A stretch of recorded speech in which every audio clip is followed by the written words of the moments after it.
Ibu dosen Dr. Della.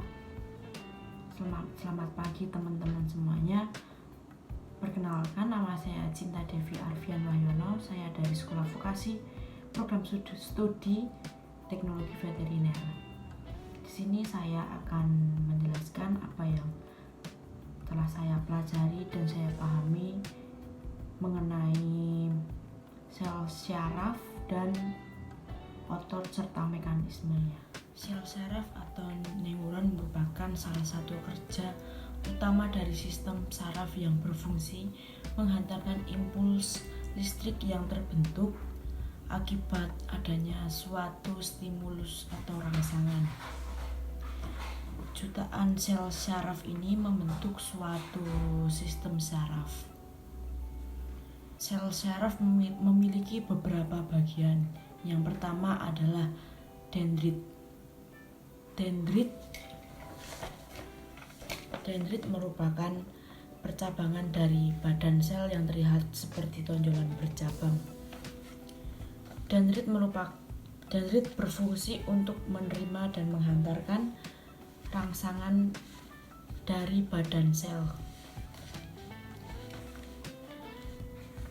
Badan sel terdiri dari inti sel, anak inti sel, dan sitoplasma yang substansi kromatik yaitu badan nis serta serabut halus pada badan neuron dan disebut dengan neurofibril. Badan nis akan tampak jika dilihat memakai mikroskop elektron seperti retikulum endoplasma granuler yang tersusun sejajar antara yang satu dengan yang lain. Kemudian ada akson. Akson adalah serabut panjang dari badan sel dan memiliki fungsi menghantarkan impuls dari badan sel menuju akson. Serabut akson itu tipis dan bentuknya panjang. Di dalamnya ada mitokondria, neurofibril, tapi tidak ada badan sel. Maka tidak terlibat sintesis protein. Akson diselubungi substansi lemak warna putih kekuningan dan itu disebut selubung milein. Selubung milein berfungsi untuk isolator yang melindungi akson pada tekanan dan luka. Itu juga memberi nutrisi pada akson dan mempercepat jalannya impuls. Selubung milein adalah selaput pembungkus neurit. Selubung mielin tersusun dari lemak. Selaput mielin mempunyai segmen-segmen dan lekukan di antara dua segmen disebut nodus Ranvier. Selaput ini dikelilingi oleh sel Schwann. Fungsi dari bagian ini adalah untuk melindungi sel saraf dari kerusakan dan mencegah bocornya impuls serta mempercepat hantaran impuls yang masuk. Selubung mielin diproduksi oleh sel glial. Kemudian ada sel Schwann adalah sel yang mengelilingi selubung mielin. Nama dari sel ini diambil dari nama penemunya, yaitu Theodore Schwann, seorang ilmuwan dari Jerman. Sel Schwann akan menghasilkan lemak yang membungkus neurit berkali-kali lipat sampai terbentuknya selubung mielin. Sel Schwann berfungsi untuk mempercepat jalannya impuls, menyediakan nutrisi bagi neurit dan membantu regenerasi dari neurit. Nodus Ranvier adalah bagian antar dua segmen selubung mielin. Nodus Ranvier berfungsi sebagai loncatan impuls saraf agar sampai lebih cepat ke tempat tujuan. Nodus Ranvier mempunyai diameter sekitar 1 mikrometer dan ditemukan oleh Louis.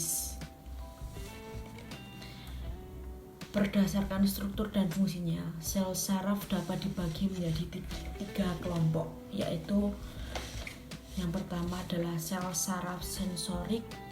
Fungsi sel saraf sensorik ialah menghantarkan impuls dari reseptor ke sistem saraf pusat, yaitu otak dan sumsum belakang.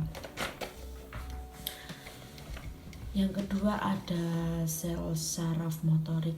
Fungsi sel saraf motorik adalah untuk mengirim impuls dari sistem saraf pusat ke otot atau kelenjar yang hasilnya berupa tanggapan tubuh terhadap rangsangan. Yang ketiga, sel saraf intermediate. Disebut juga sel saraf asosiasi. Sel ini dapat ditemukan di dalam sistem saraf pusat dan berfungsi menghubungkan sel saraf motor dengan sel saraf sensorik atau berhubungan dengan sel saraf lainnya yang ada di dalam sistem saraf pusat. Bagaimana rasa sakit yang kita rasakan saat tangan kita terkena benda panas? Tangan kita bergerak dengan cepat untuk menghindari benda tersebut. Dengan menggunakan sel-sel yang khusus yang disebut dengan neuron atau sel saraf, sebuah rangsangan dideteksi dengan menggunakan reseptor sensorik dan tubuh merespon dengan menggunakan motorik efektor. Hal ini bekerja secara bersama-sama sehingga memungkinkan kita merespon ancaman dengan sangat cepat. Ketika kita menyentuh sesuatu yang panas, reseptor panas pada ujung saraf bebas dari neuron sensorik mendeteksi rangsangan dan mengirim informasi panas ini ke interneuron sistem saraf pusat. Neuron motorik kemudian mengirimkan respon dari sistem saraf pusat ke otot rangka di lengan kita sehingga menyebabkan kontraksi dan kita pun segera menarik tangan. Penghantaran impuls oleh neuron sensorik tersebut melalui 2 cara, yaitu melalui sinapsis dan melalui membran sel. Penghantaran impuls melalui membran sel dapat terjadi karena adanya potensial listrik antara bagian luar dan bagian dalam sel. Jika tidak ada rangsangan neuron dalam keadaan istirahat, di mana bagian luar sel diisi oleh ion natrium dan bagian di dalam sel diisi oleh ion kalium, sehingga membuat muatan listrik di luar membran sel adalah positif dan muatan listrik di dalam membran adalah negatif. Keadaan seperti ini dinamakan dengan polarisasi. Ketika neuron dirangsang dengan kuat, maka membran atas plasma terhadap ion natrium berubah. Hal ini menyebabkan saluran ion natrium terbuka dan ion-ion natrium menembusi ke dalam membran sehingga muatan sitoplasma berubah menjadi positif. Keadaan seperti ini dinamakan depolarisasi atau potensial aksi. Potensial aksi dibagikan sewaktu Na mengalir masuk melintasi membran. Depolarisasi potensial aksi menyebar ke wilayah di sebelah bagian tersebut, kemudian membalikkan polaritas membran di daerah tersebut. Di sebelah kiri wilayah tersebut, membran mengalami repolarisasi dengan keluarnya ion kalsium melalui kanal potasium.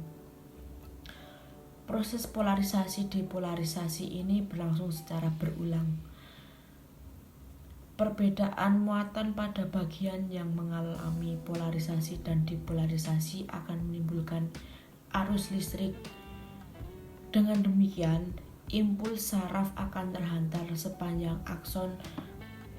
Pada akson ada dua bagian yang terbungkus oleh selubung mielin dan yang tidak terbungkus selubung mielin. Pada bagian yang dibungkus oleh selubung mielin, perambatan impuls berlangsung dengan proses polarisasi depolarisasi yang merambat melalui membran. Jika kursor disentuhkan pada salah satu sisi, maka akan terjadi proses pertukaran ion positif ke dalam dan ion negatif keluar, lalu kembali lagi ke posisi semula dan disusul oleh ion di sebelahnya sampai ke ujung. Setelah impuls terhantar, bagian yang mengalami depolarisasi akan mengalami istirahat kembali dan tidak ada impuls yang lewat. Waktu pemulihan ini dinamakan fase refraktori. Fungsi utama selubung mielin adalah untuk meningkatkan kecepatan impuls pada bagian tampak selubung mielin. Impuls akan bergerak seperti gelombang pada perambatan. Impuls melalui akson yang bermielin disebut perambatan saltatori, artinya berlangsung lebih cepat sebab pada bermielin impuls merambat dengan cara melompati bagian saraf yang diselubungi mielin dengan kecepatan 120 m/detik. Ketika potensial aksi sampai pada akson terminal, impuls listrik lari ke sel lain melalui koneksi selular yang disebut sinapsis. Ruang antara neuron presinaptik dan sel postsinaptik disebut dengan celah sinar. Neuron presinaptik mengandung molekul sinyal yang disebut dengan transmitter yang dikemas dalam visi pula saat ini berfungsi untuk menghantarkan impuls ke ujung dendrit neuron berikutnya. Ketika hal tadi mencapai akhir neuron transmitter dilepaskan dengan cara eksositosis dari neuron ke celah sinapsis.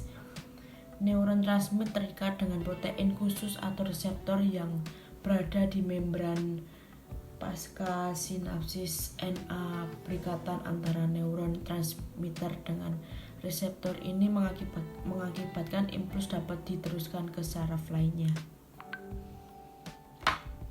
Kontraksi otot terjadi akibat mekanisme pergeseran filamen aktin dan miosin. Terdapat energi yang digunakan dalam kontraksi otot tersebut, yaitu berupa ATP dan keratin fosfat. Ion kalsium juga berperan dalam kontraksi otot. Ada juga protein troponin, tropomyosin yang merupakan protein regulator yang berfungsi membelit untaian aktin. Proses terjadinya hal tersebut berupa pergeseran aktin, yaitu zona H memendek ketika kontraksi. Miosin sendiri fungsinya untuk menggerakkan atau menggeserkan aktin. Energi ATP yang digunakan akan terurai menjadi ADP plus fosfat. Faktor lain terjadinya hal ini yaitu dari ion kalsium, troponin, tropomyosin yang sebagai pengatur kapan aktin bergeser kapan tidak. Tropomyosin bisa terlepas jika troponin dimasuki oleh kalsium. Kalsium itu sendiri berasal dari sarcoplasmic reticulum. Itu adalah cairan di otot tempat dihasilkannya Ca2+. Dia bisa keluar apabila mendapat rangsangan dari impuls saraf atau dari impuls neuron. Prosesnya terus-menerus terjadi sehingga kontraksi ototnya itu memendek sehingga otot berbentuk menjadi mengeras. Demikianlah beberapa penjelasan mengenai neuron, mengenai otot dan mekanisme-mekanismenya yang sesuai dengan pemahaman saya. Ada kurang lebihnya saya mohon maaf. Terima kasih atas perhatiannya. Selamat pagi.